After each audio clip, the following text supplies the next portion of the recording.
Good evening. This is the meeting of the Expenditure and Revenue Study Committee for September 11, 2025. I'd like to open the meeting and call the attendance. Let's see. I'm going to go by what's on my screen. Janet Gelbert. Here. Cliff Brown. Here. Sergio Modigliani. Here. Sarah Mukhtar. Here. Dick Benka. You're muted. Dick, you're here. Okay. I am here and unmuted. Okay. Let me see. Shoot. Who else is there? Ruth Ellen Fitch. Ruth Ellen, I see you're here. She's muted. Ruth Ellen needs to be promoted. Nicole, Ruth Ellen is our Fitch iPhone. I found it. Yeah, on it. Yeah, I'm unmuted. Thank you. Okay. Let's see, who am I missing? Sadaf. Oh, yeah, Sadaf is here. Yeah, here? I'm here. I just joined. Okay. Jesse is also here, right? I'm here. And John. Just fine. And I'm here, John Doggett. Oh, okay. Sorry, John. You weren't on my immediate screen. I think that's it. And Bernard Green is here too. Okay, so let's start off with historical and forecast revenues and expenditures. Who's going to take the lead on that presentation? So that will be me, but Lincoln obviously is here and he'll be chiming in, and then Chaz obviously is here as well. So we sent a few materials for the committee. The slide deck that I'll be presenting right now, some of this is information that we've already kind of talked about in different contexts. And then Lincoln provided the historical revenue, and that is coming from our Munis system. And we'll kind of just talk through, it's very early to be talking about the forecast. So I will just kind of say that a lot of this is very preliminary. There's still a lot of work and conversations that we need to have to refine the numbers. But I did want to give the committee a sense of kind of what we're looking at right now and some of the issues that we're kind of considering as we're moving forward. So let me just go ahead and share my screen. Bear with me for a minute.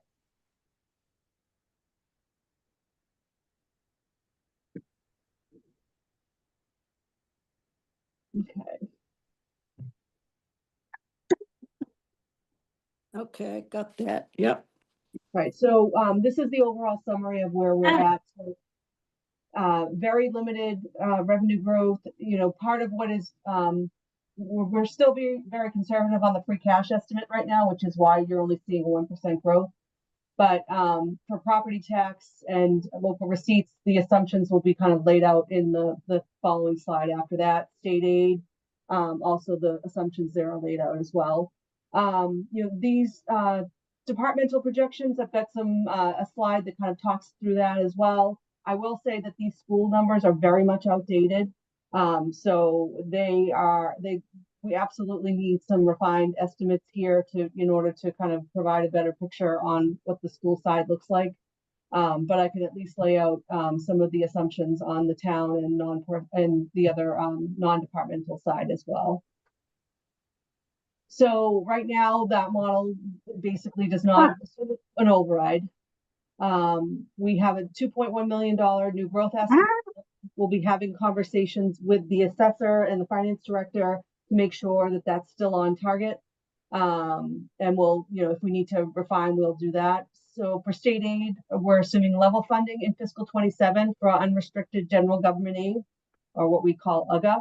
And then we're assuming a 2.5% increase in Chapter 70 for fiscal 27. And then in the out years, we have 2.5% assumed on both of those accounts. All the other revenue accounts are level funded for state aid. For motor vehicle, we have a 5-year average going into 27 and then 2% in the out years.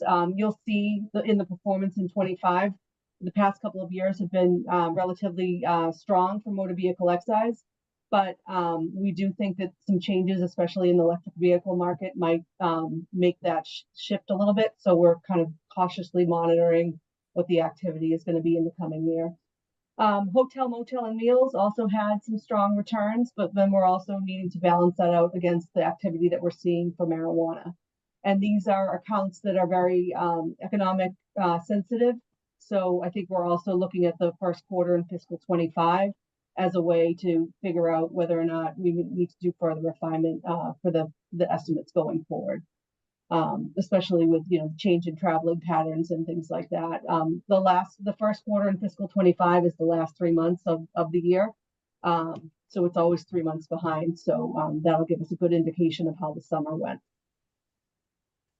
So this was a slide that we had in our earlier presentation that just shows the local receipts experience, budget to actual. We have another slide that shows 25. Where you can see that it even, with these accounts, it's still less than 10% of the overall budget. And just flagging some of the accounts that we're concerned about. Building permit is showing some declines from kind of the peak a few years ago. Interest income, we've talked about that in terms of the environment changing there. And then obviously ARPA was a factor in some of the strong returns that we had seen in that account. So this is the fiscal 25 local receipt experience. I'll just note that these numbers are getting pulled from OpenGov. And so there is a slight variance between what Lincoln has in his report versus what's in this slide deck right here.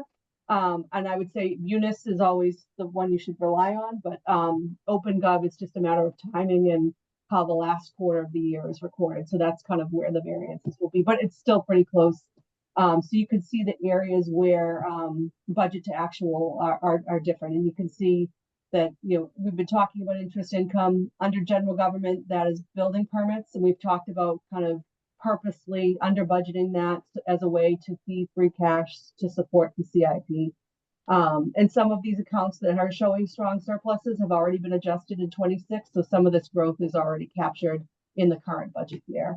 And departmental other, that's parking meter related as well. So 11.8 revenue surplus in fiscal 25. That is actually lower than the past 2 years. So we are seeing a little bit of tightening in terms of, as we bump up our revenue estimates, the surplus is shrinking there as well. So that's fiscal 25. And then on the expenditure assumptions, so for the town side, we still need to discuss with the board the assumptions for collective bargaining in fiscal 28 and 29. But we do have 1.5 as the target in fiscal 27. We have an annual step number growing 400,000 annually. We've done a lot of adjustments in a lot of the police and fire salary scales that have brought that number up. Maybe 10 years ago, that was about a $200,000 number. Sergio, you have a question? I was curious on the collective bargaining. Can you give any framework for how you selected those percentages? So I would say that 2% has kind of been a placeholder in the forecast until we have a conversation with the board about what either increasing or decreasing that number will do to the overall picture. So that for the schools, we usually assume a 5% increase because we know it's, COLA plus steps and lanes. So yeah, but obviously my numbers really need to be updated. I think the numbers that are currently in my forecast I don't even think that they are coming from Susan. They might have come from the person before Susan, but I know that they're working on trying to help us with a projection there as well.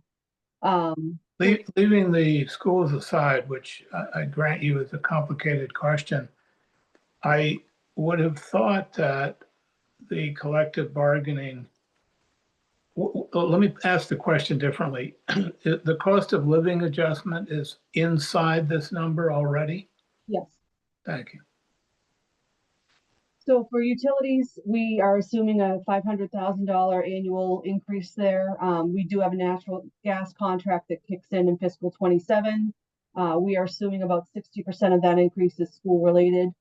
We have another election in fiscal 27, and so the election cycle is also built into the forecast. We were able to access surplus in the election account to help us balance out fiscal 26. So we are kind of seeing that, not available in fiscal 27 and the out years. We're still working through that with the town clerk as well. I am assuming that we are going back to the 6.6% CIP policy. You'll remember that we shifted off of that policy back down to 6% as a way to balance the budget in 26. We'll have to talk about whether or not we can continue that assumption or whether or not we can go back to the policy level. Right now, I have an assumption for $1 million in the stabilization fund. We've talked about that we've revised the policies for the select board, really trying to target the median for AAAs in terms of overall fund balance position. So I admittedly think that that is probably too low of a number to put in there. And, that's one of the items that we'll probably be talking about and maybe refining as we get closer to December. Another assumption that really needs a hard look is the group health. We are in a double-digit environment right now. We have a group health consultant that we rely on in terms of what he sees in the market and what a fair assumption should be for us and what we think the GIC will do. So I do think that these numbers will absolutely shift. Right now, I've got 10.98 in terms of percentage increases in 27, 28, and 29. So that's kind of the overall picture. And then that's kind of how this translates to the overall shortfall, both town and schools. So I'm happy to answer any questions. And then, if you want to talk about what Lincoln sent, he can kind of just briefly go over that as well. Melissa, what, it's Dick, what would the stabilization fund be? You said 1 million was low. What would be the AAA average? So I think Lincoln might be Yeah, able so to- I can I can help answer that. So currently the AAA average, so we're looking at percentages as so percentage of unrestricted funds Right. as a percent of the prior year net revenue. And so that is the metric that Moody's looks at when it's evaluating that metric. That is the metric that the town has the most ability to affect when it comes to our rating. So currently, what would that translate to? Yes, sorry, yes. So currently the AAA the AAA median for that reserve fund ratio is 37.9% in Massachusetts.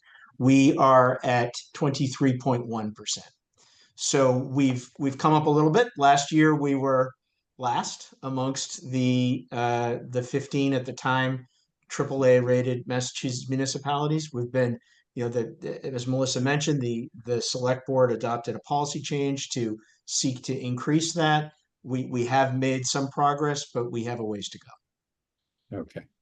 So we would not get there clearly in 1 year, but it would be something more than 1 million. Correct. Yep. Yeah, we wouldn't get there in 1 year, but making progress would certainly be meaningful. How much money, what's the dollar amount that you're off the median by? So that's a moving target, I'm afraid. It's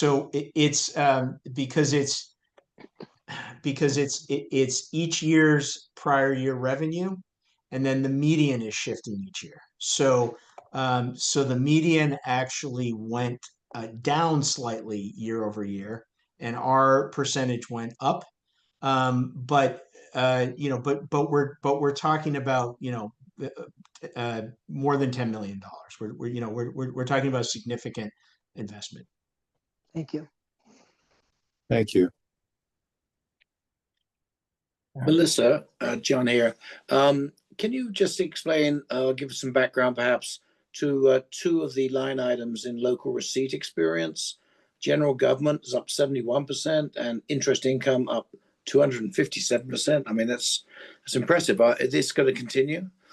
So we've been talking about interest income, that is definitely, a product of the high interest rate environment combined with the large amount of ARPA funds that we've had in our general fund accounts. And as we are spending, so that was, $44 million, that's money that is being spent and will be, it's already being drawn down it is, we kind of view it as one time in nature because it's not something that we're going to be able to continue to assume is going to be what we get. So that just is an explanation behind the surplus. In terms of general government, that is building permit. And so we essentially underfund we underproject the building permit accounts because a lot of the building permit revenue that we're getting are for projects that are one time in nature. As an example, Hancock Village. That's not going to happen every year. So we have kind of an underlying base assumption of what we potentially could generate from kind of our run-of-the-mill renovations that, where people are coming in and pulling permits. But some of these larger projects that have really benefited the town in terms of the local receipt, we don't see that as kind of an ongoing revenue that we would want to be able to budget against. So, also one time in nature as well. Thank you. Yep. And just a follow up to John's question on the interest issue. Leaving ARPA aside, what would be a typical fund balance that's accruing interest for the town in a given year? Is it $1 million, $10 million? In terms of the principal? Yeah. That's okay. So, no. Yeah, but if you're just Well, doing no, business, not typical- Repo, it's the interest that we earn typically, isn't it? What you're asking? say that again? Aren't you asking what is our typical interest earning? No, because the interest earning is a function of the interest rate. So what I'm curious about is, yes, you have a windfall currently because you have parked millions and millions of ARPA money, which we've been benefiting, or perhaps a better way to actually understand it is we're losing because the interest rate is less than inflation. But leave that aside. I'm just trying to understand in a normal procedure, if we didn't have this ARPA windfall, what kind of deposits would typically the town maintain for its business purposes? Yeah, so at any one time, when we're looking at illiquid, we're typically talking about approximately $75 million to $80 million. And the reason is a couple fold. The primary balance there that is not trust funds, that are not funds that are, and I'm leaving that out of, that balance. The primary balance there are funds that have been borrowed for ongoing capital projects. Mhm. So that is the vast majority of it. It also depends on timing. So early after each quarterly real estate tax bill due date. So that is to say, Yeah, I August get it. 1. Money comes in and it's not expended right away. Exactly. So the balance is that's, so I'm really sort of talking about an average there. The balance is much lower, a few weeks before a due date than it is right after the due date. Got it. And do we ever locate any of these funds, for example, in the case of ARPA, am I right that we're not actually allowed to do things like buy a treasury bill?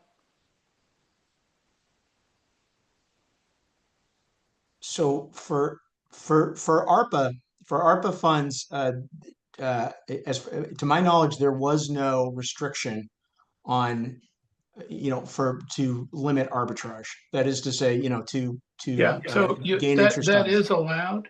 And Correct.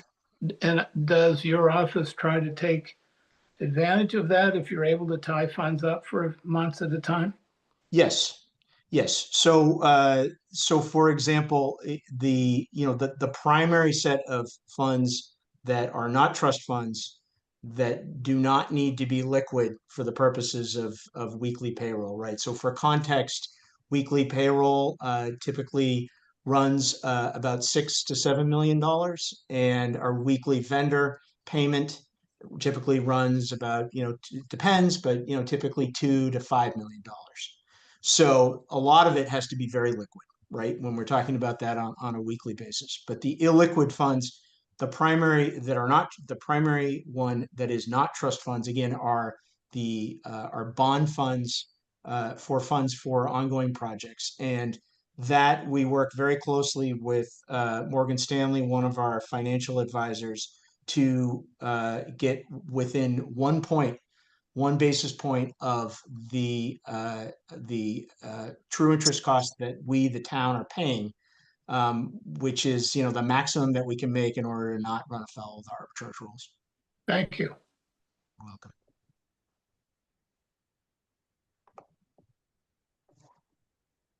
Anyone else? Any further discussion? I guess not.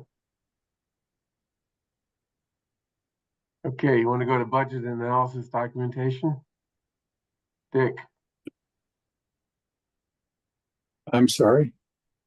you're, I wanted to maybe follow up a bit on okay, some of the requests that Dick made last week, talking about departmental budgets that exceeded the rate of inflation.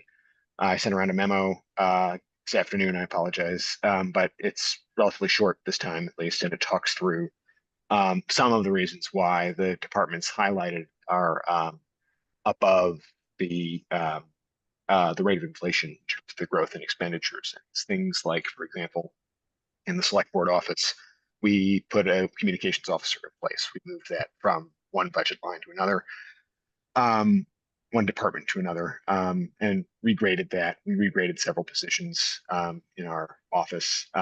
We moved an ARPA-funded line off of ARPA. We moved a part-time position to be full-time. There were, a number of operational decisions that reflected this, that were necessary in terms of ensuring the regular operations of our office, the select office. And then with the other departments, you can see, for example, the growth in IT is in part due to something that, again, initially ARPA funded a cybersecurity position, as well as just the dramatic cost in licenses, software, and hardware. Every year, Bang asks us for a significant amount of money, and we're only able to give her so much, which really requires her to think strategically about the replacement rate of all of our various items. But we do our best. To give you an example, last year the request from IT was 12.5% increase in their rate for replacement and software licenses, and we were only able to give them 5. So that's an explanation of kind of where they are there, and you can see there are more descriptions there. But I think the takeaway between both that and the big takeaway from the spreadsheet that Lincoln circulated, kind of support spreadsheet in terms of revenues, is that we are we're budgeting. The town side is budgeting fairly tightly, and we're hitting the marks we need to hit in a good way, even as the environment gets tougher. I think the bottom line number in Lincoln's spreadsheet talk about the comparison overall between projected budget and the actual budget from last year is, just over 3%. And when you consider again that we're not allowed to miss in the other direction, right? We can't run a deficit. I think that winds up, providing a strong picture of the overall financial policies, which is to say, fortunately, there's not a lot of money lying around in pots somewhere. And a lot of levers that we have had to pull, for example, tightening group health projections, doing everything we can on those fronts, we've pulled them. And so we're continuing to look at these revenue increasing options and efficiencies wherever possible. But right now, there isn't really a source of revenue that I see that we can increase projections on to meet the gap that we're seeing. Nor do I necessarily see on the departmental side, dramatic cuts in those departments that would be where the growth is outpaced inflation. In all those cases, I see the rationale behind why that's happened in the last 5 years. And it's not necessarily due to runaway things. In many cases, you'll see in the memo, it's actually due to the last override. There's actually a line that I did not include in there on EW, which is about RATS, Rodent Control Action That was specifically part of the 2023 override, and that led to growth in the sanitation budget as well. So in all of these cases where the growth is due to things outside of our control, like the cost of licenses, community priorities like language access and rodent control, or operational stability, like moving the budget position from ARPA onto the town side budget. So I know that those numbers came in when they did. And I want to give the committee time to look through them and address them. You can also see attached to my memo the full list of departmental, preliminary departmental asks. You can see that it's prefaced in the memo with an understanding that the primary purpose of what we're asking for here is continuity of service. And so anything that is nice to have really isn't in the realm of consideration this time around. It's about ensuring that we have the service that we have. So to that point, Chaz, just so I make sure I'm reading everything correctly, the 5-year forecast that shows the deficit of total of $11 million, roughly. So on the town side, does that list of expenditures that's embedded in that $102 million, does that include anything on that list of asks? No. Okay. Great. Thank you.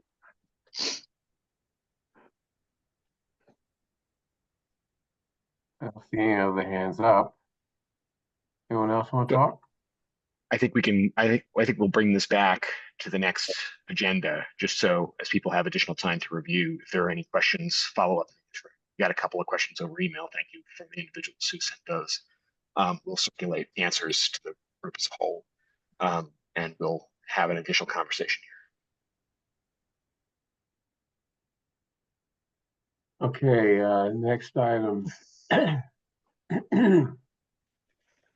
Proposed approach forward, Sadaf Kazmi. And that's the email that's on the in the packet, right? Yeah, it's a document that was included in the packet. And I don't know if people had an opportunity to read this or not, but if you didn't, it's probably worth spending a few minutes just reading it, so we can have a discussion on it. Did people have an opportunity to read it? Yeah, I think most of us did. Okay, great, good. It might help, Sadaf, if you can be on screen while we're talking about it. Yeah, do you not see my video? No, we see you. We see you. No, not Sadaf, the memo. The document. The document, because it's got bullet points, and that way I don't have to hold it all in my head. Yeah. Yep. Hold on 1 second. Get that for you. Thank you.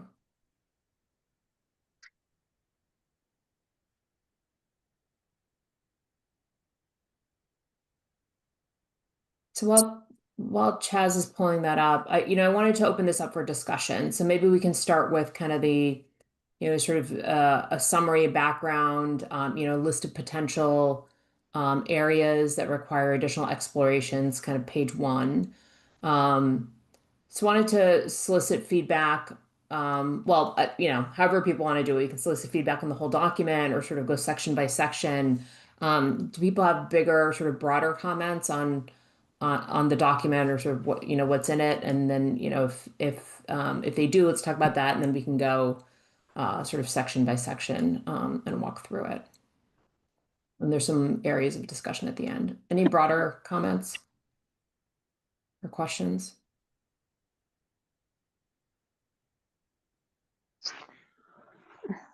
And you want us to decide on the subcommittee structure.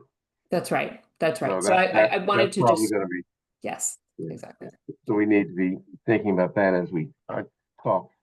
Sarah, give your hand up. This is just really a straightforward question. Every time that you're sort of unsure about a number, I see that you put it in there. And could you just talk about your relationship to knowns and unknowns and how you were thinking about that when you wrote the document? Yeah, so I put numbers in here, right? So the placeholders are in brackets, but they were I got them from somewhere, right? So the 2 million was cited before by Bella. I just didn't have that in writing, that 8.2 million, budget gap that, that came from the entire budget process that happened earlier in the year. This was meant to just generate discussion. I wouldn't consider this, obviously we'd sort of if there are things that in here that are incorrect, that are not in brackets, then, please call them out. I knew that, on the town side, we were looking at a potential deficit. I just didn't have access to that spreadsheet. Although, I'd exchanged emails with Tiffany about it. I think we're rolling up somewhere, it was 3 million and change, I think on the town side. So, I tried to be explicit about what I knew and what I didn't know and what required further validation in this, by putting things in bracket versus not. I find it so helpful to have an overall summary of some of the thinking, and it allowed me to sort of see where my thinking was in line with, you've seen the same presentations I have, and where you've kind of come to the conclusions you've come to. And so I found this very helpful. So thank you for that. Great. That's great. Any other questions on sort of the body of the document? And then we can, if not, we can get into the discussion questions, which really talks about sort of the committee structure. We just want to make sure that I, answered any other questions before we dig in. Yeah, I would just note that there were questions that were posed to the schools that I think are not necessarily called out here. And those obviously are going to have to get fed through some subcommittee or some process regarding, non-resident students, special education costs. And I know that people are working on those, and those issues are being addressed within the schools, I think by Dr. Schmuckler, for example, with respect to the latter, as I understand it. And there are DESE requirements regarding some special education requirements and staffing. How do we compare to those? So there are specific questions that I think are already on the table that will have to get fed through this process. So. Yeah, that's fair feedback. And I think what I can do is kind of a next step is go through that list, Dick, that you and Sergio had compiled initially. I know there's a lot of revisions that went into that, and sort of pull that in to propose which committees they might be a part of. If we want to tackle them and sort of embed it as part of each of the committees based on the analysis that they're undertaking. Yeah. And I don't want to pick on the schools and let the town side off the hook. But we do need some, I think, inquiry about core versus non-core services on the town side. And that may get fed through this process as well. Yeah, that's fair.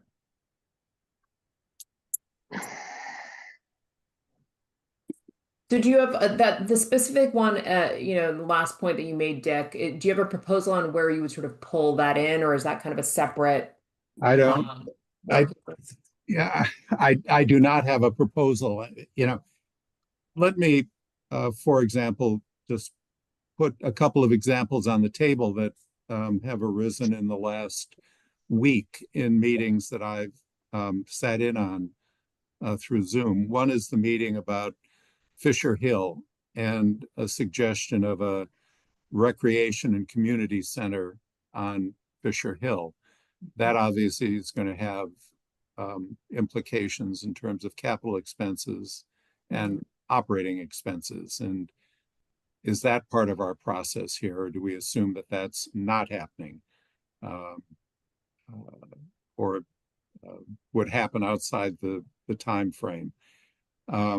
There was a meeting regarding the MBTA Green Line and saving a tree, which then devolved into a discussion of some plantings that the MBTA is going to be making. And The fact that the town is looking at an MOU where the town would have maintenance responsibility for those trees after 1 year. Again, obviously, a question where the town is having a hard time taking care of what it has already. So, you know, there are a lot of questions about what is being added, what's necessary in terms of what's being done now, what would be cut back, both on the school side and the town side. Bella Wong has her hand up. I did, thank you. I was just inquiring about the memorandum because I don't have it. So, but I'll check with Jesse and Sarah, maybe they have it. What number? Oh, This document? This Yeah. document, Yeah. it's in the meeting materials from if you get to ERSC from You the have to go to the town calendar. website. Okay, got it. Thank you.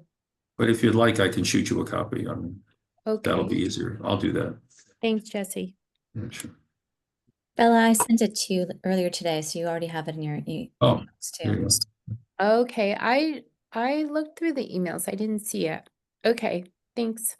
when we send out notices, maybe a link to the committee's website would help, some people. Nicole? Sure thing, Bernard. I mean, I think that would help me. Alrighty, sounds good. All right. Any other comments, questions before we talk about the proposed discussion questions? I wonder if question 2 on your discussion questions might be the first one, which is because I think that then informs the subcommittee discussion and what those subcommittees look like, what the structures are. I wonder if you might consider taking up that question first, which is what's the timeline and what is the product it needs to be delivered. Yeah, let's start with that. So I think, we've had a bunch of conversations about timeline. I know we've talked a couple times about sort of, what the work back timeline is. My understanding is that, right, there's obviously an election that happens in early May, and the backstop date for us to take our proposal, whatever proposal this committee comes up with, to the select board would be somewhere in kind of mid-March, is my understanding. I believe it's the 17th. And that feels tight to me, honestly. I think it would be ideal if this committee had a recommendation by something more in the January timeline. Now, I haven't done this before. People on this call have done this before, so I'd love to get input from the group on that. But my sort of working hypothesis, what I put in here is sort of final proposal by January.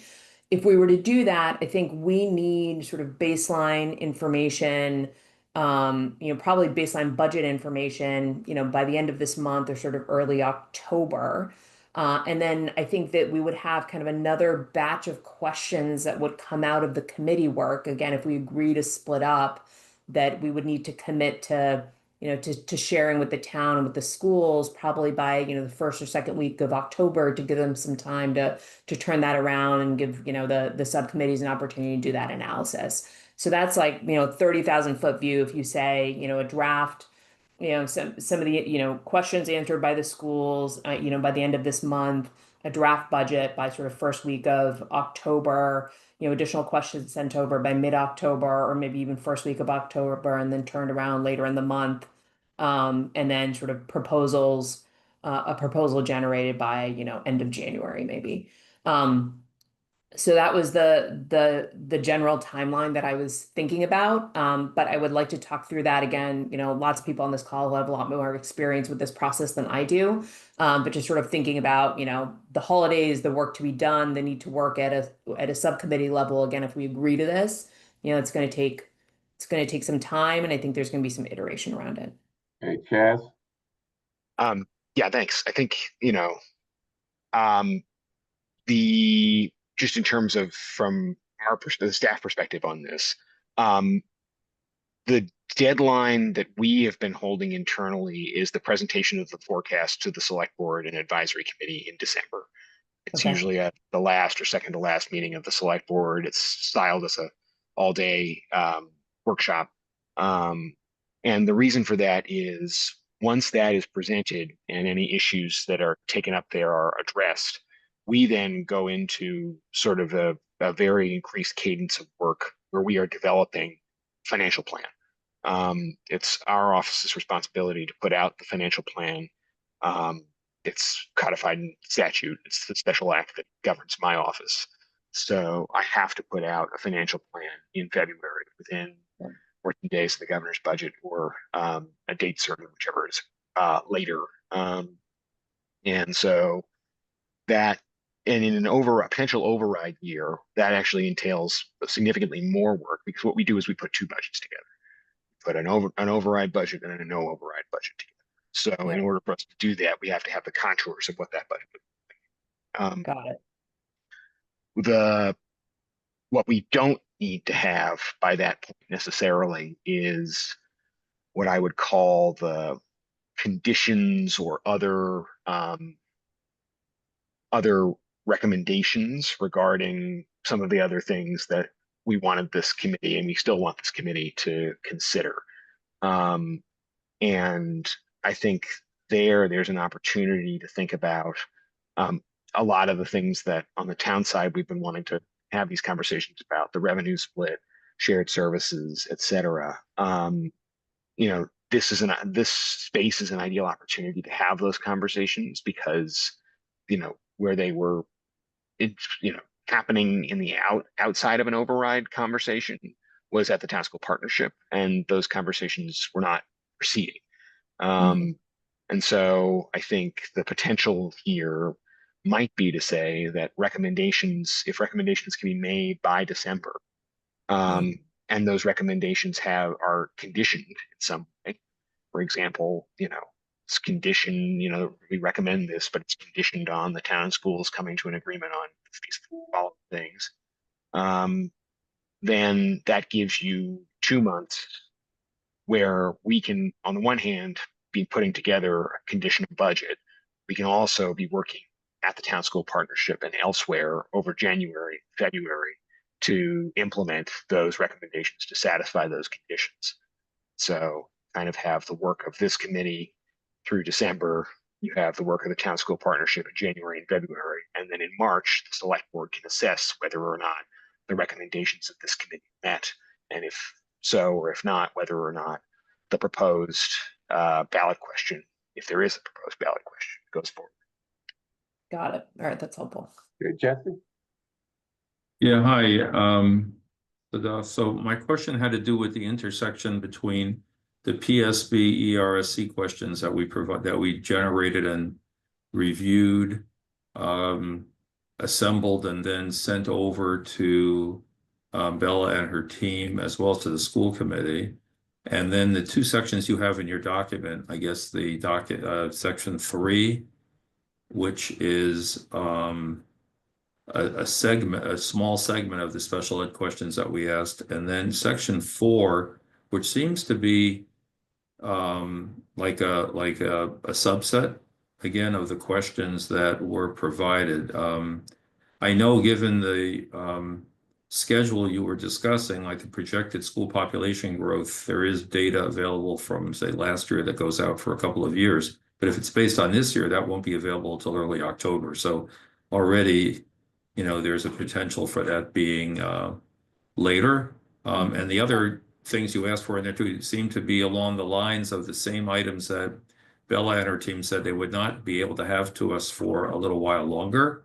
So I just think we need to be practical in terms of the schedule. Yeah.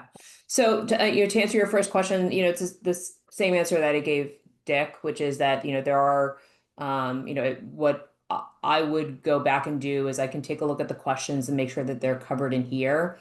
this list is not exhaustive. This was, sort of a roll up of, themes that have come up over the course of the conversations we've had. That list of questions was, several pages long. So I didn't want to, roll it all in here, but Right.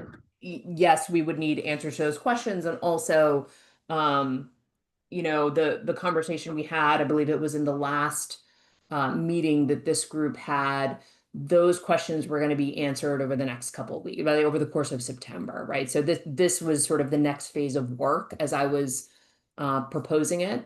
But we can sort of pull those questions in here, or make sure that that is more explicit in this document or in this proposal, or sort of clarify which subcommittees might sort of take that information and sort of carry that forward into a recommendation.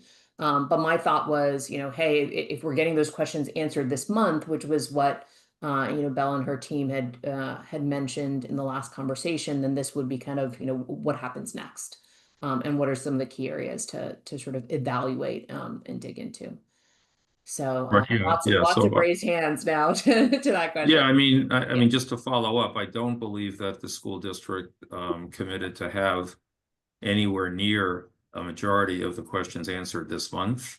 If anything, it might have been just a some swag at the budget, but again, that hasn't even been fully clarified yet. Everything else was going to be dependent on, the DESE enrollment official number in October, and then there was no date given to when the details of, moving, when the detailed questions that you're talking about, plus the stuff that went into our committee's document, would be answered. There's no date on that yet. Yeah, so I think two things, and I think Bella's on the call, so she can certainly Yes. clarify what she said on the prior call. What I heard was that there is, there's some data that she can provide about current state, and then she would start to tackle the other questions over the course of September. So perhaps I misunderstood that, and that those questions will not be answered by the end of the month. And if not, that's we should talk about that. Regarding the budget, we never, discussed a date, or rather, we never got a date by which the schools would have a draft budget or, forecast for the next several years. However, it is a critical input into the work that this committee is doing. And so that's something I think, we need to contend with. We Agreed. it's difficult for this group to come up with a recommendation on whether an override is appropriate, needed, or whether we recommend one without insight into a budget. And if even that sort of end of January date is actually an end of December date, then we really don't have that much time. You got holidays Agreed. in between Agreed. as well. So so I appreciate you surfacing again. I think perhaps I misunderstood the September comment. And again, Bella's on the call, so it'd be great for her to clarify, so that we're all on the same page. And there's lots of raised hands, so I'm sure we'll Sure. have more. Do you want me to respond, or should I Why wait? don't Yeah, you Bella, respond? why don't you respond, Okay. and then we can hear from everyone else. Sure.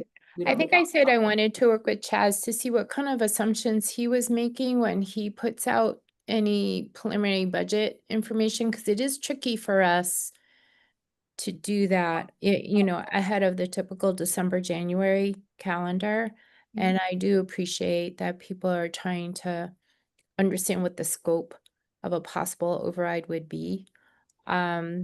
With some of the questions, I think we committed to sort of rolling out what we could.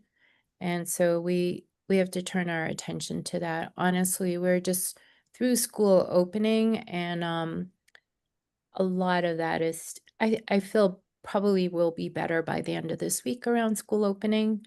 And then we can focus more on the remainder of September on answering some of those questions. But I did say that we would try to roll out some.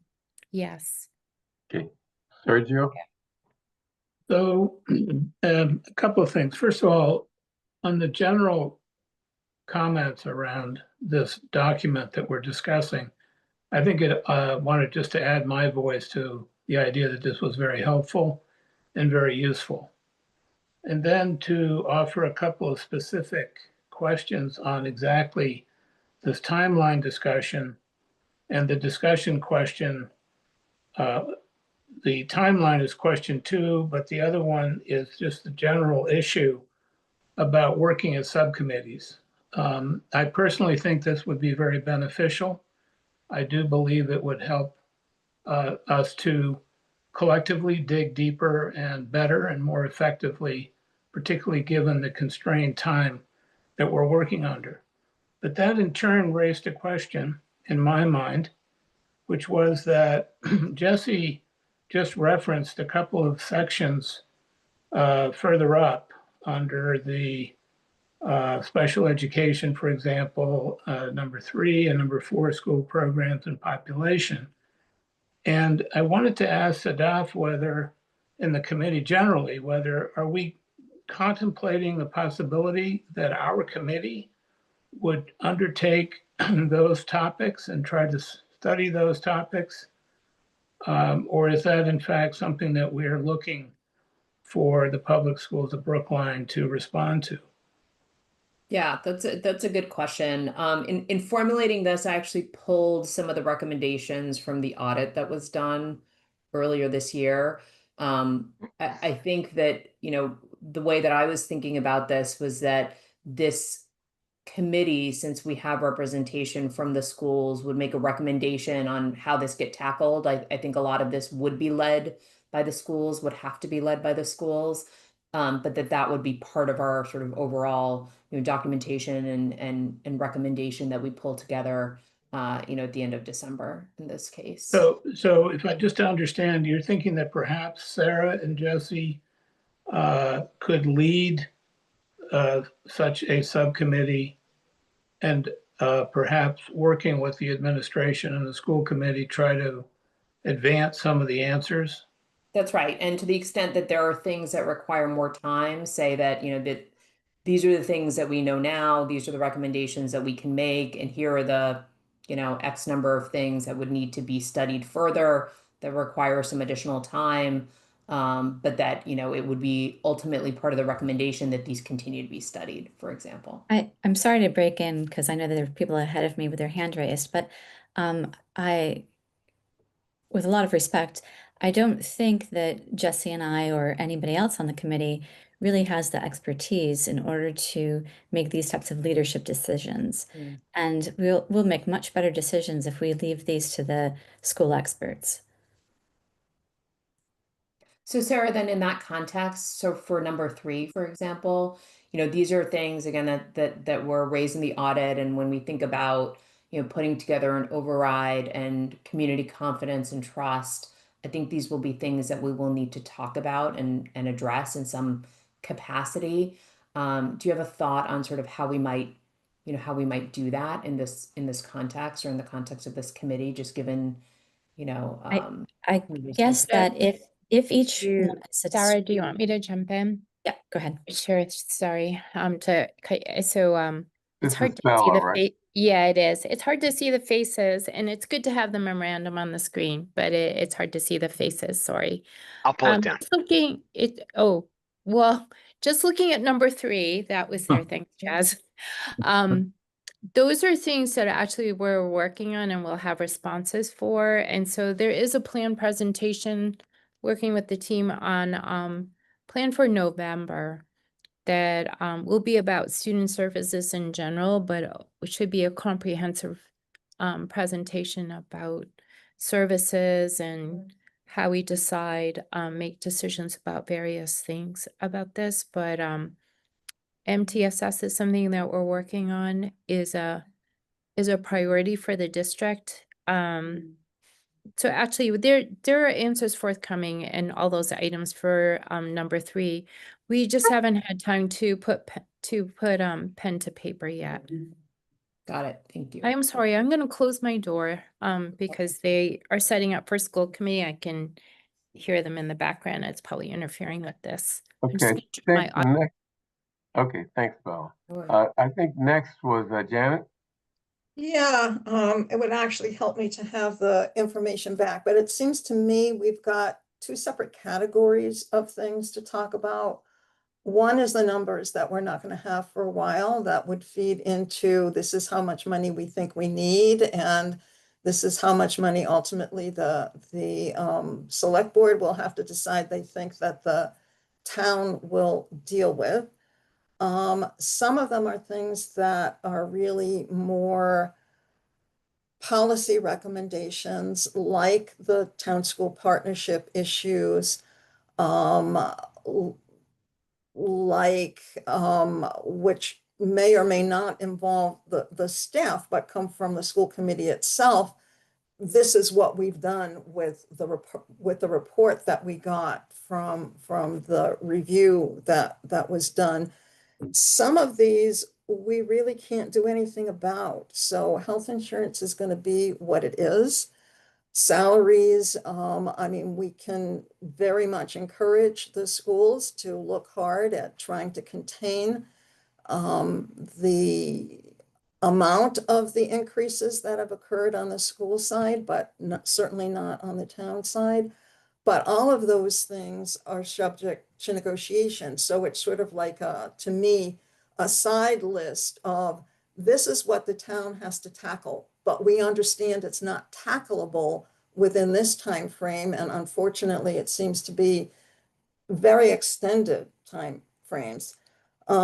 Maybe we can look at buildings and space. I'm not sure because we don't know how filled the buildings are. I don't know how easy it is to get that information or what kinds of things might be compatible, not just to put in school buildings, but also let's look at the libraries. Let's, look at other things, because Council on Aging is, the senior center is just bursting at the seams. So how do we get that on an agenda? But that's also not something that's going to be resolved by May.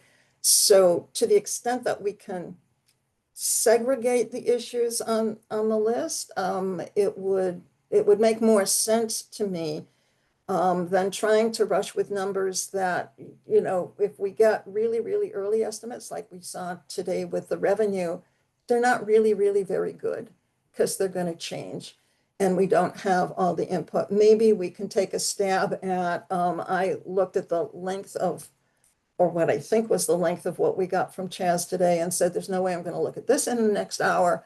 But maybe we can start there and say, okay, these are priorities, and how much over that $3 million gap that we're looking at would this put us? Can we consider any of these? I've already put out there to Bella last time, if you're adding things back on the school side, you have to subtract something too, because $75 million as a gap in 5 years is, it's not doable. And the dollars don't exist. There is no pot of gold. There is no rainbow. Every rainbow we thought we had, from taxi medallions to marijuana to whatever else is coming down the pike, they don't last. We have property taxes, and given the size and space available in the town and the town's the community's reluctance to embrace full scale, and I'm not sure I'm proposing this development in a way that's going to meaningfully change the numbers. The income is the income. So if I could, if we could go through and sort of say, this is what is just going to be, this is what we can talk about now, and this is going to need to wait for the numbers. I think that would be a better way to go about it. May I just follow up, Janet, because I'm not sure I understand in your comments whether you're supportive of the idea of working subcommittees. I am. I'm just all that out. I think it would be a good idea, but I think to do that, we would need to define those areas that subcommittees could work substantively. I can't say that word. Can work well now. Certainly when we've had a couple of meetings to look at the town school partnership issues, but we're not really going anywhere. And it's always, we'll get some more information next time. So, we can define those areas that we can dig into right now. And, look at what maybe we're not going to be able to do, or maybe is for, a laundry list recommendation, sort of like BFAC did, of these are issues that have to be addressed, but they're not within our time limit and our bailiwick here to do. I'm just suggesting that the subcommittee structure can be targeted to topics, understanding that they may be aspirational in the short term, and that data and information will gradually come in to the point where some things may get recommendations and other things will simply be left TBD, if I can use that term. Yeah. So I would, again, just encourage the idea of moving forward with the subcommittees, including, even though I understand Sarah and Jesse's concerns as simply school committee members, but it seems so natural to me that they would function as our liaison, if you will, to the public schools and to the superintendent, and that the subcommittee may be given assignments even by the school administration, but carried out under our committee. Thank you. I wasn't suggesting we do nothing. I would just like to not have a subcommittee that spins its wheels, which, that's sort of how I feel we've been doing around the town school partnership, because we're not progressing. We don't have, this is the data, so these are the meetings we're going to have. This is what we still need, kind of thing. And to determine how to make the committees and get some effective work done, I think we need to sort of do a short-term, long-term, how are we going to approach the work? I wasn't taking anything off the table. But to me, if there are things that we definitely know we're not going to affect benefits in the short term, we start to make that list. It would be in the report, but we don't have to spend a lot of time doing it now because it's not within our powers to do anything about it. So I think, my hope in that context, the benefits is actually a really great example, is that the subcommittee would go through and say, hey, we think, for example, healthcare coverage, which has come up multiple times that we've talked about, we are probably paying more or covering more than other communities are, right? Sort of a hypothesis that, we've talked about in the past. If there's a recommendation after additional due diligence that we could remain competitive as an employer, and also reduce the coverage we provide, and just talking this through for the sake of this discussion, but that would take time to get to that point. I mean, I think that that subcommittee that's actually talking through that, the onus would be on them to say, hey, we've done this amount of work. This is our recommendation to take this forward. We think there's an opportunity. It's not in the next 6 months, 9 months, or 12 months, or whatever that is. So this is a longer term opportunity, but the subcommittee would actually be responsible for sort of doing that sorting out between short term, long term, maybe not relevant right now, or something else. I think, to your point, Janet, around, not making a ton of progress in some of these conversations, I think the only way we do that is we split up, people roll up their sleeves, that, they think about this in more detail and dive deeper in each one of these areas.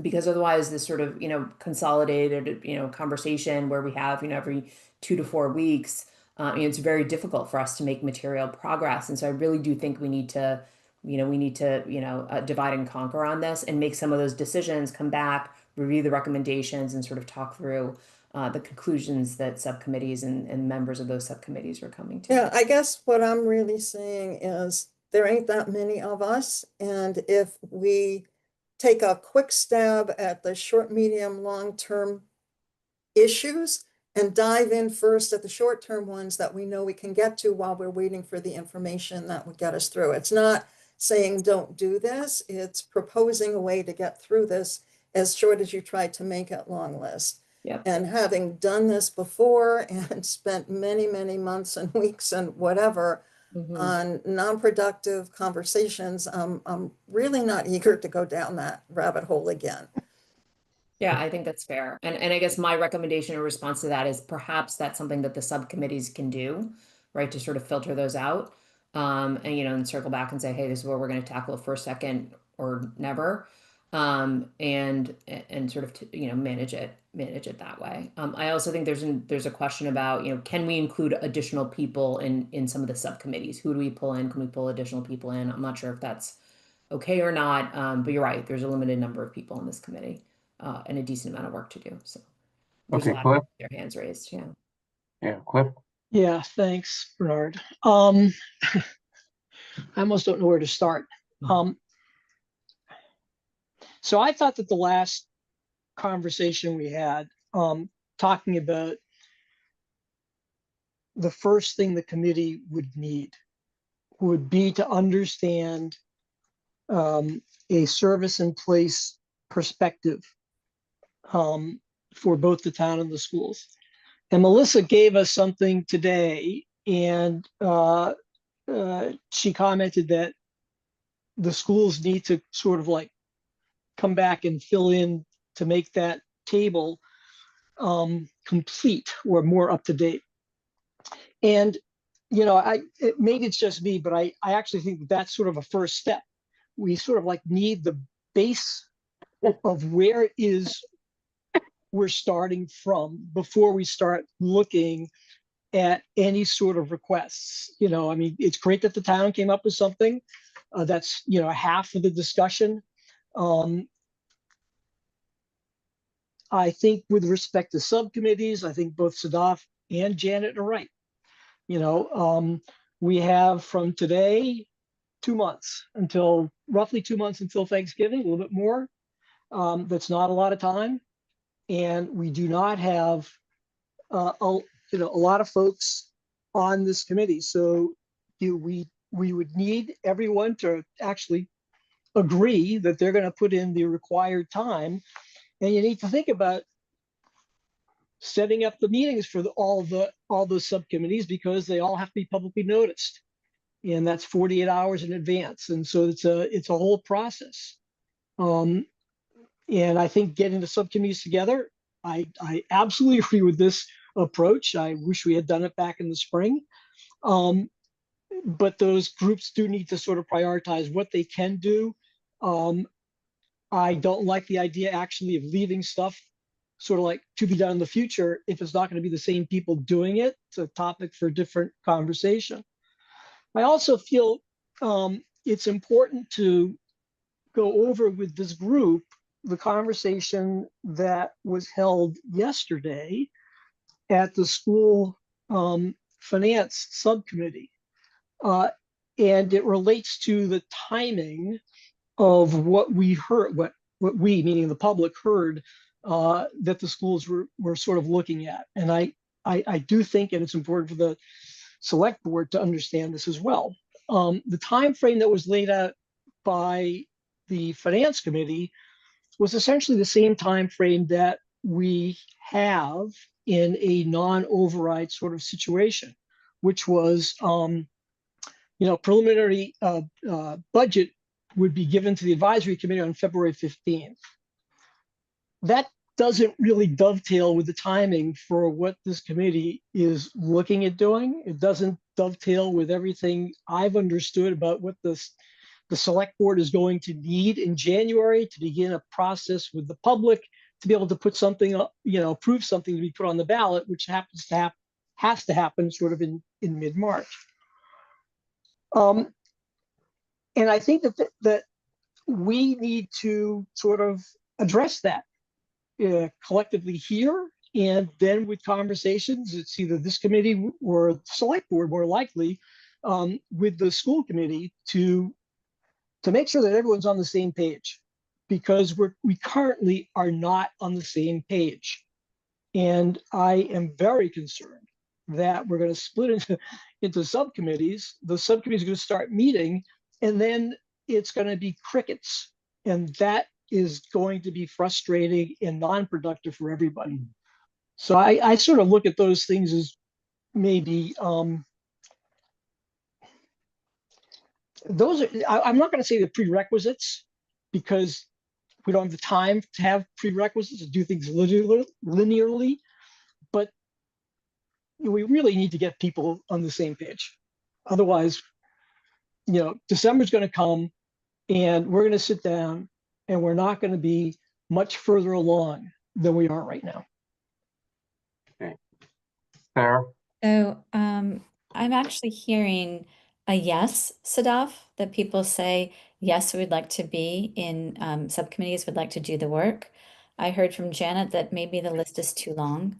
So maybe that's a list of issues to be thought of. And maybe we need fewer subcommittees than that long list. And just, off the top of my head, a different way of approaching this would be like the town school partnership could be a subcommittee, operations of public schools of Brookline, financial planning, capital investments. You can get an idea of that. There could be a different way of dividing us up, but we would all still keep the issues that you have on your list in mind. It just wouldn't be that each one is a discrete subcommittee. I really don't, so I said that to Sadaf. I want to say to all of you, I really don't want to pass up this opportunity that Sadaf is offering us to dive further into the work, as we all are really eager to do. And I think that she started us off. So let's make sure. I'm actually going to leave in a couple of minutes to go drive to the school committee. So I won't be able to participate in the rest of this conversation. But let's not pass up this opportunity. Let's get ourselves organized for the work. And then, should different committees not really have the information that they need in order to get started, they can put off their dates. But we do need to, the time is now. We do need to organize ourselves into subcommittees. And I'm hearing a lot of yeses that people want to do this. Okay, great. Do other people have thoughts on the committee structure? So it seems like there's broad agreement that we want to. Oh, go ahead, Chaz. Yeah, I was gonna chime in on that issue. So I think maybe a potential path forward here is next week we come back to have a detailed discussion of subcommittee scopes. I will say that if you want subcommittees to be doing this work under the open meeting law, a couple things. One, I would strongly recommend 3 be your upper limit for scheduling purposes. Yes, absolutely. You can have people who are not on this committee be part of the subcommittee. And I think in some cases you really should. And you should think about who those people are. We're happy to provide suggestions too if you're looking for people who have done similar work in the past, people who have expertise. We know we have some connections there. Right. Just like try and connect people to the right thing, the right person. You have to still be mindful of the open meeting law, so you have to be careful about including school committee members, select board members, etc. And then you do have to, it's easier to do now, but I would strongly suggest these meetings are not going to be staffed, or that you prioritize meetings that you do want staffed, that you make sure that they're set up to be transcribed and that you put someone in charge of this. It's very important that we keep records of these conversations. Luckily, that is easier to do with AI. It's one of the few things I think AI is good for. You still have to read it. So I think it's useful to have, that's less of a stretch than it used to be.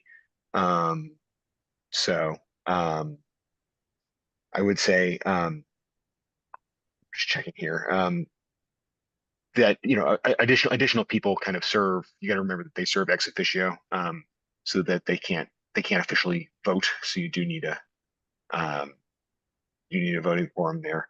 And then I think those are kind of it. And then when I think about next week, so that we can really get the ball rolling, suggest that people take Sadaf's memo, the materials you have from us on the town side, and start thinking about how those unanswered questions are to be grouped. We do have an existing town school partnership revenue split structure subcommittee. That committee can continue. That can be one of the 3. Happy to then clarify the scope of that mission for Janet's point, so that we can be more productive moving forward on that. But then, thinking about what the others might be and how those are structured, such that the goal at the end of next week's meeting would be to have a subcommittee structure voted on, so the subcommittees can start meeting the following. Okay. And I don't think we have a meeting on the calendar for next week. You're We proposing have one on the 24th, I think, Right, and that's that's right, it's the 2 weeks. last one as far as I know. But are you Yeah. proposing, Chaz, we add one for next week? Because I would, I would be in favor of that. I think Given we the need to just nail this down and get going. given the timeline, we'll circulate some polls and try and find a time that works next week. Okay. Chaz, Yes. Dick Benka, can you explain what the Town School Partnership Subcommittee has done and what you see its mission as, its charge as?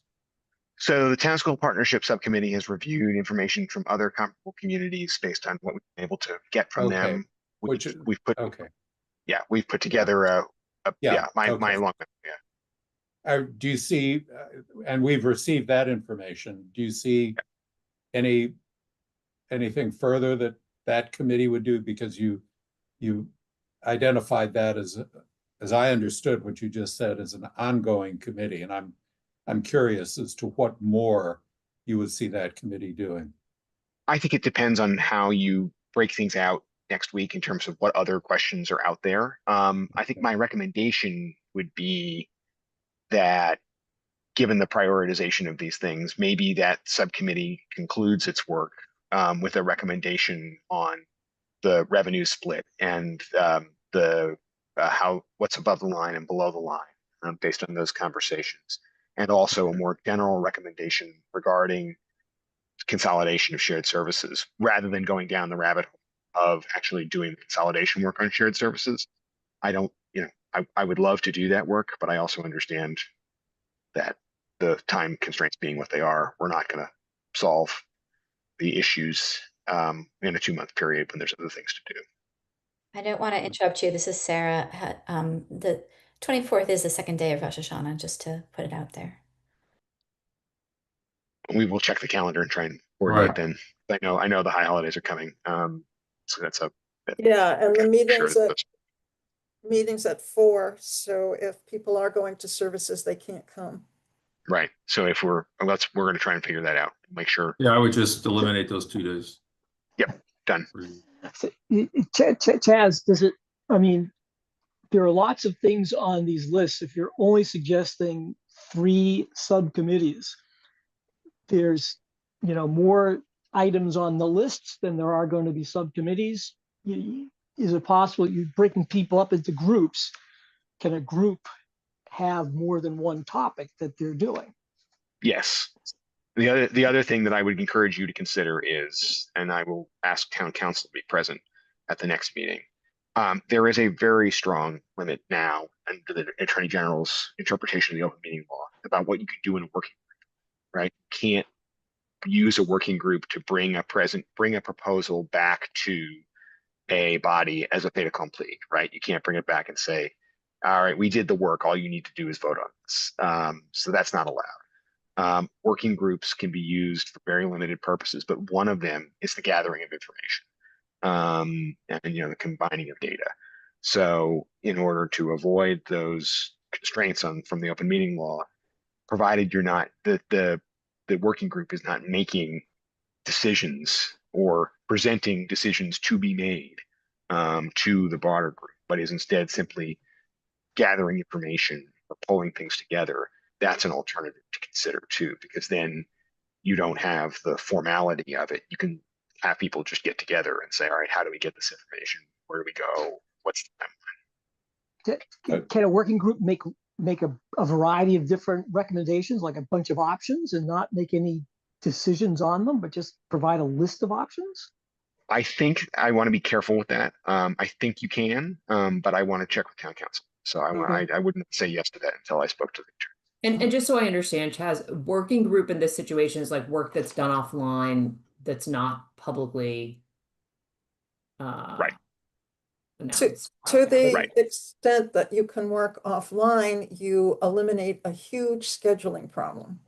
Yes, yes. Especially as we're getting into town meeting season and some members are going to have other duties. The select board always has other duties, but advisory committee, full committee, Tuesdays, Thursdays still, Cliff, although it's a much smaller warrant. And then the different other committees that some of what they look at, I don't know if it affects our work or not.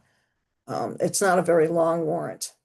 I'm still, where my head is gonna go until the next meeting, is seeing if I can suss out those things that are hard number things that will lead to an override of X amount versus things that are policy recommendations. And I'm going to pick on the Special Education Reserve Fund, but that might be in both boats if we're supposed to be able to fund it in this recommendation. But that's sort of where my head is and what I was trying to say. Yeah. Two different things, and they keep us even less than 3, Chaz. So I think the feedback is helpful on the 3 and sort of rolling up the topics makes sense. I think, Janet, the one thing as you think through this that I would bear in mind, and one of the concerns I have about the process is just sort of community sentiment and the questions that I think are in the minds of voters in the community, right? I think there's a sense of, you can lay out the numbers and without talking about, some of the things that might be done, or work that's being done over time to reconsider our broader cost structure at a town level, at a school level. I wonder how voters will receive a proposal for an override unless those things are contemplated. And so, I think that is something for us to collectively reflect on, and when we meet next and hammer out how we would assemble these, I think that's a really important component of the conversation. This isn't solely about just crunching the numbers. Oh, no, I totally agree with that. I was just, some of the number crunching is gonna just have to come later on. I see. Okay. And there's a whole bunch of things and policy things and things where they overlap because nothing is discrete. Yeah. But to be able to come up with, we're gonna propose an override of $10 million, that's a numbers thing. How we get there and the other things and the other recommendations, we can philosophically discuss, that's your values-based framework and things like that. Which, the numbers are always in the back of our mind when we're thinking of those things, and the policy things are always in the back of the mind because naked numbers are useless. Yeah. Okay. I just Sarah? really have to say that I don't really feel heard for the comment that I said before, and I've said this before to you, Sadaf, in other conversations, is that we don't really want educational decisions in terms of how our schools are structured to be made by amateurs. And so we have to be really careful. We're not going to really be able to get the superintendent and some of our assistant superintendents to sit on these committees because they are doing this work, already, and their jobs are busy. So the superintendent will put together a budget that has some cuts and has some, new things that we need, as a matter of fact, as she always does. And I don't really see all of us in this group putting our thoughts into how special ed should be structured, for example. And I just can't say it any stronger. Yeah, I mean, I think that's fair, and I think that us telling crafting a narrative that the town will be receptive to doesn't mean that we will have necessarily the wrong people doing the work. So I just want to emphasize that's not the intention. My goal was to highlight these are the questions that have come up in the community, and so if they're being answered, that they need to be answered by a group of experts. I'm certainly no expert in special education, for example, and MTSS, a term I learned through this committee, right? So obviously not my area of expertise. I can tell you a lot about technology and other things, but I just want to make sure that we think about how to make sure that if we are to propose an override, that that would be successful, and we've at least flagged here are the things that we're hearing need to be. I could hear that as we need to make sure to hear from the schools about their controls in place for special education. That I'm comfortable with. Yeah. We do not make decisions on how to, eligibility for special ed, right? Of course, But of yeah, course. yeah, Sarah, that's not what people are suggesting here Yeah, at all. absolutely. Right. Absolutely. Okay, Not even Chad, close. okay, Chad, No, and I think that's it's a good still a good conversation to have and a good flag, right, in terms of educational prerogative.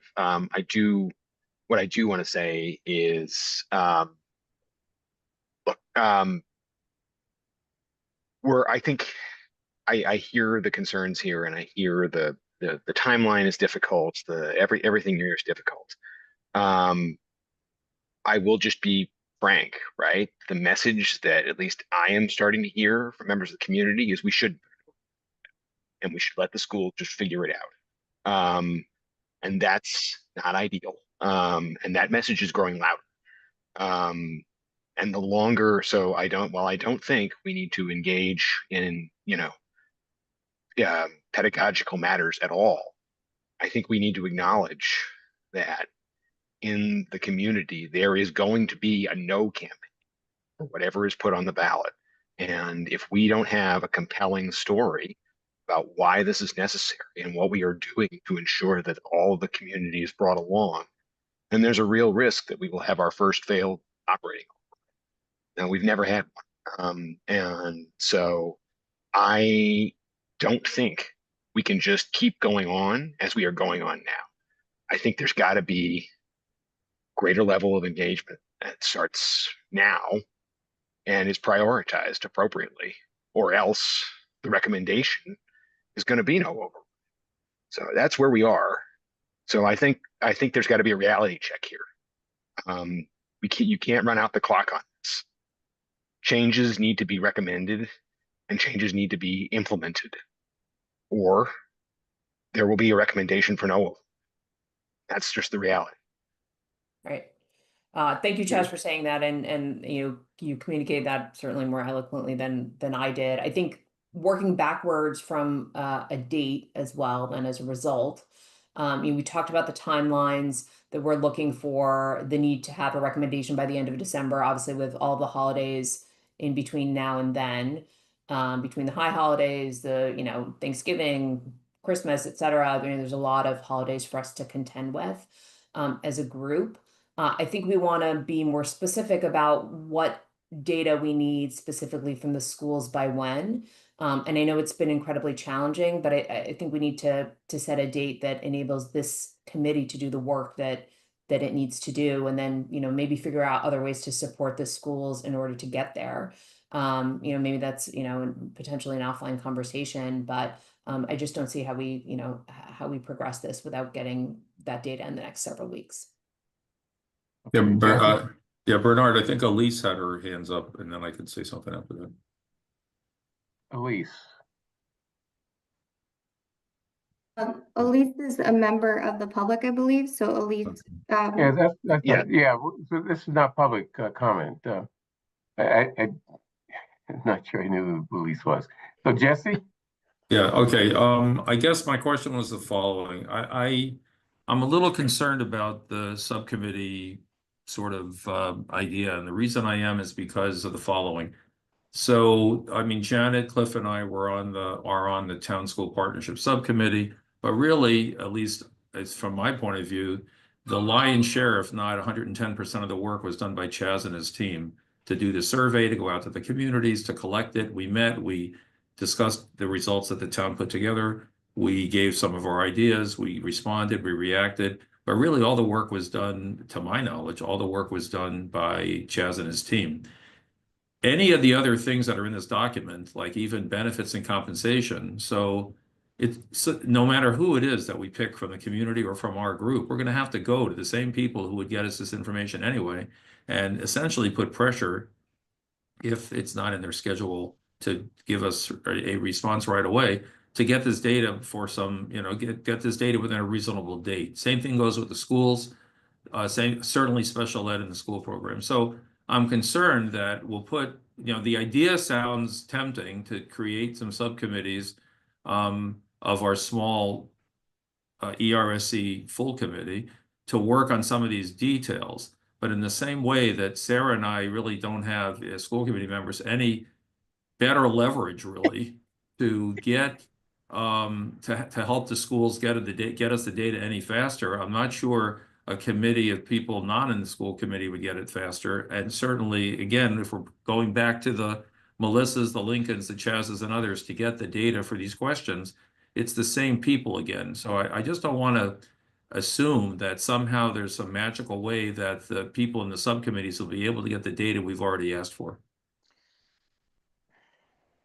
Just a thought. And then I got to get to school committee too now. So Okay, that seems to be a question to Chaz. Well, I think, we can certainly Or provide asking for whatever a we. comment. Yeah, sorry. Yeah, I mean, on our end, we can provide. right. And but we don't have infinite capacity, but this is a priority for us, and we will do what we can. Right. I think it's worth also that we all can remember that while we may have very narrow individual areas of expertise, this is not a committee that's setting policy, Right. nor even a subcommittee setting policy. We are simply going to look at some questions and see whether we can offer some direction. And I think it's important, therefore, that it's not just the concerns that Sarah expressed for Right. education and the public schools, but the same thing would be true for anything else, whether it's parking your money and investing it well, or Department of Public Works and issues that they're facing, or whatever it may be. Yeah, I mean, and to Chaz's point earlier, which hit me straight square in the chest, is that people in town need a clear narrative about where our deficits are and why current revenues will not cover them. And it has to be explainable to people like almost as an elevator pitch.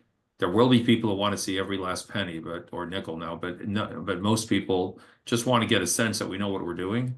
And that may not require getting us down to the lowest level, but we certainly need to be thinking now about how to develop that narrative. Yeah, I agree. I think people also will want to know what has already been done from a cost optimization standpoint. We've Right. looked I mean, at like things, we've consolidated headcount, we've taken another look at, for example, for schools specifically, there was a list of recommendations that was made, by school staff last year. Maybe we take another look at those, right? There are things that I think people will give people increased confidence. Right. But one of the things that came out at finance subcommittee yesterday for the school committee, Sadaf, was that there's already a bucket called restoration, Right. which is basically bringing back the things that we took out. That could include, really much anything. It could be OEE, it could be world language, it could be lots of different things. So that, we got to be careful because, at least in my opinion, the community knew we had to make tough decisions because we couldn't meet our budget.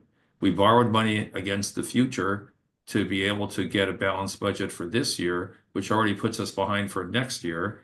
And for people to hear the narrative, let's say, about what we're going to be planning to bring back these 5 things, it's only going to cost more money. So where is that money going to come from? And people are going to have to hear the Chaz side of it also, which is that here's where town services and functions are not going to be present. And here's why we can't move ahead with other projects. So Right. this whole thing needs to be, I think we sort of needed to even think, at the end of this month, early October, about how that narrative needs to be started to be written, or at least in draft mode. And then let's get, some data we may have really detailed, some we might not have, but that's okay.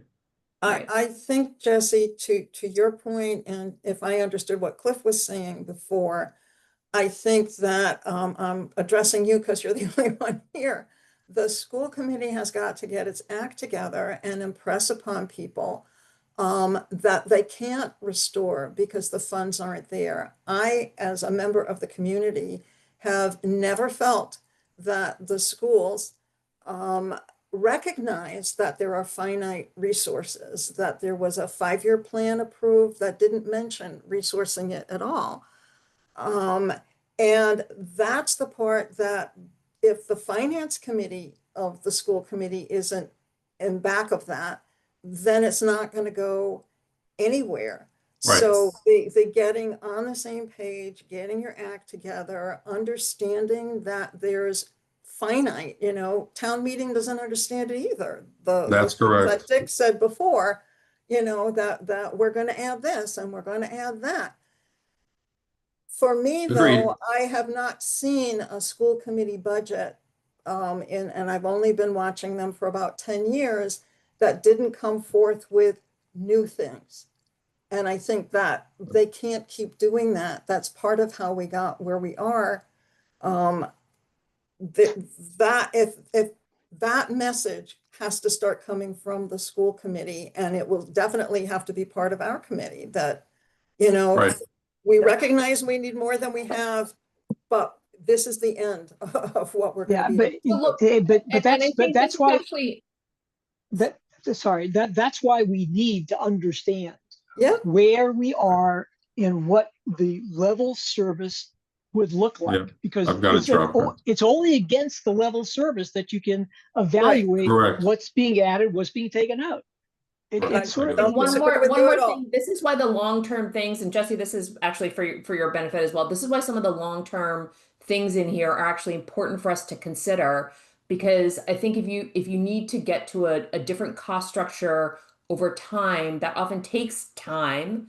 And the costs are just growing, right? So one of the important things I think that this committee can do is recommend some of the studies looking at space. Can we optimize that differently? Can we get to a place where our classroom size is more in line with some of the targets we've articulated, where anecdotally I will say at Lawrence it's not, right?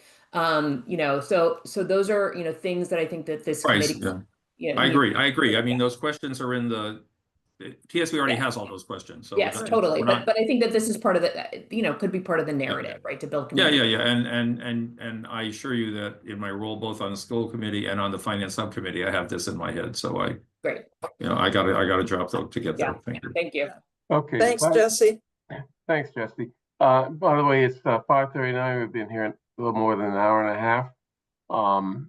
We have one more item on the agenda. Is there anything that we need to finish up with this discussion regarding approach forward?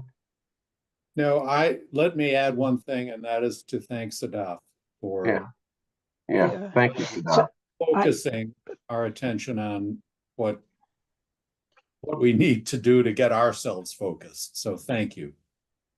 Great. Okay, Cliff, you have a quick question? Yeah, real quick. So Elise Couture is on the advisory committee. She's on the school subcommittee. I asked her what she wanted to say, and she just wrote me a brief note. She wanted to underscore Chaz's comments. She's a parent and happens to be a TMM, obviously on the AC. And this is what she says folks are saying to her the most. They're willing to let the schools fall flat rather than give extra money because the opacity from the school district has been too much. So that's, and she's getting obviously comments from both her voters as well as her, compatriot parents. So I don't know if Jesse's still here to hear that, but I think he's gone, but maybe you could send it to him because I think I will. it's an important I will. message. Sure thing. Thanks. So I think just to clarify, so it sounds like we're going to pull a meeting forward. We're going to discuss next time what the revised subcommittee structure is, with the target of 3, one of which is the town school partnership. So that gives us space for 2, which is, requires a lot of consolidation. I think the town school partnership one can come down. I think we can close that one if need be and reformat so that you have 3 to work. That sounds good. And then I think, one of the things I would like to finalize next week as well is our sort of our milestones and the dates, right? So we talked a lot about dates. We talked about sort of what we need by when, and I would like to sort of formalize it, make sure everyone's on the same page, and make sure that, schools specifically know what we need from them. And then, maybe, talk about what kind of help they might need to get some of that data. Okay, great. Well. Hey, And one quick follow on there, which is I think so the questions you raised to the committee are really good and really pointed. I wonder if committee members, in coming back next week, would think about the kinds of questions that the public is going to want answered from a report together.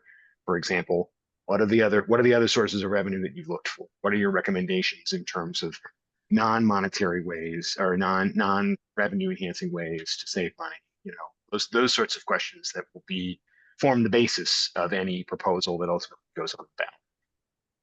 Okay. I see Bella's hands up. Before that, Cliff, could you circulate what Elise put in the chat to the committee so it could be part of our record? Yep, sure, Bella? absolutely. Bella? Thank you. So we received a set of questions and we were focused on answering those. Are we still answering those questions and you are thinking of additional questions? I just wasn't sure what I just heard. Yeah, so I think So don't do those questions, wait for the other questions? no, I think we still need those questions answered. I think the key piece that's missing is a 3-year forecast with sort of Okay. level service, a view with, I think you were looking at, maybe I can't remember the term that Jesse used, but services you might add back, a reinstating. Restoration, Yeah, yeah. restoration. Yeah. And I think that part of that needs to be a view on where you've looked at costs, on an optimization of costs as Right. well. Right. Which, inevitably I'm sure you'll do. Bella, you mentioned last time that you were looking at that and you had some ideas, which is, I Right. think everybody will So loves to hear. But I think sort of highlighting that as well. I'm sure there's other views that Right. people are looking at. There's probably a no override view, an override view over time. And I think there's a question about, when we would need, each view by.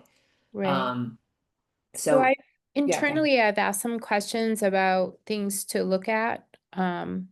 Staff doesn't have capacity to actually drill down to do that yet, but there are things like we've identified that maybe we could look at.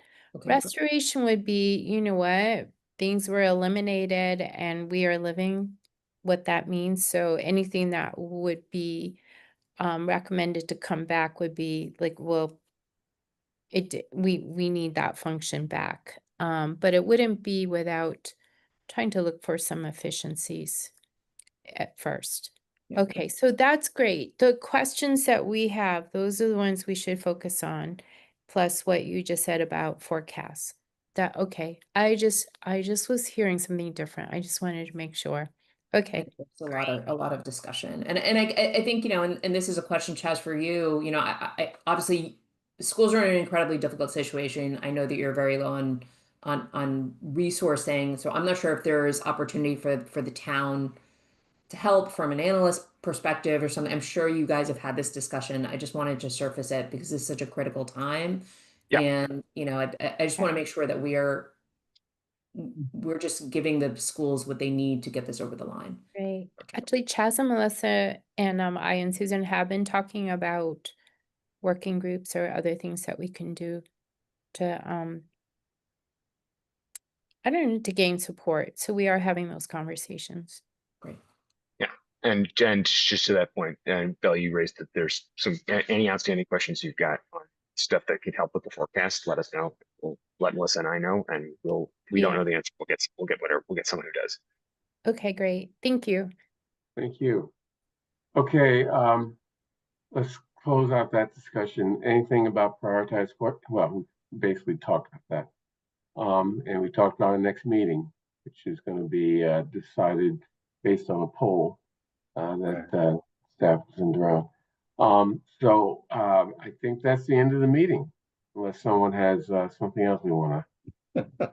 Well, I guess the only question would be Cliff had submitted something late today. Cliff, do you want to speak to that or just wait? I would just wait. I Okay. don't think that's timely yet. Okay. Okay, great. Thank you, everyone. Thank Thank you. Thanks, everybody. Thank you all. Bye.